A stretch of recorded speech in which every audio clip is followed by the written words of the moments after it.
Mr. Vice President, some big issues in the Middle East. What do you make of the UK's decision to recognise the state of Palestine? Do you think that's a bad decision? Well, it's one of the things that we're going to talk about. Obviously, the United Kingdom is going to make its decision. We have no plans to recognize a Palestinian state. I don't know what it would mean to really recognize a Palestinian state, given the lack of a functional government there.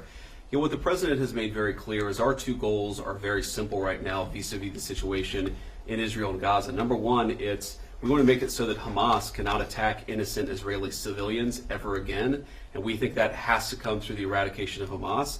Second, the president has been very moved by these terrible images of the humanitarian crisis in Gaza, so we want to make sure that we solve that problem. I think all of us can work on how to solve that problem. Obviously, it's not an easy problem to solve, or it would have already been dealt with, but we share, I think, that focus and that goal. We may have some disagreements about how exactly to accomplish that goal, and we'll talk about that today. Mr. Vice President, what do you make of President Trump's comments last week about you the likely front runner in the 2028 race? I don't want to talk about lowly things like politics in this grand house. Come on. Look, I think my view on the politics of 2028 is I'm not really focused even on the election in 2026, much less 1-2 years after that. And if we do a good job for the American people, the politics will take care of itself. So I'm going to try to do a good job for the American people, just as David's trying to do a good job for the people of the UK. Mr. Vice President, was the president given a heads up about Israel's intention to occupy Gaza City?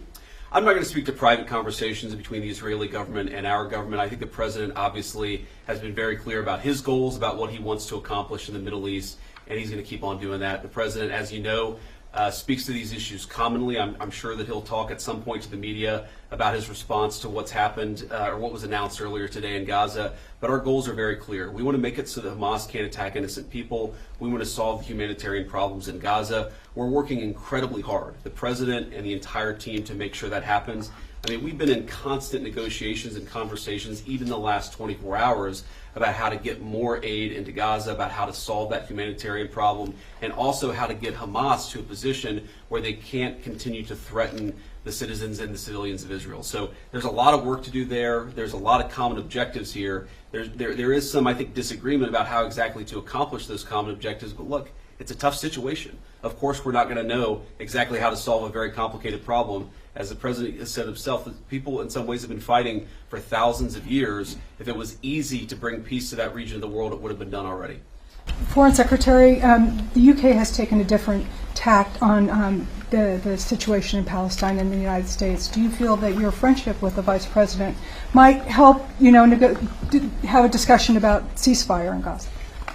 You know, Prime Minister Starmer is either meeting or discussing these issues with President Trump on a weekly basis, and I am doing the same with Secretary of State Rubio or Vice President Vance. And the truth is, what we all want to see is a ceasefire.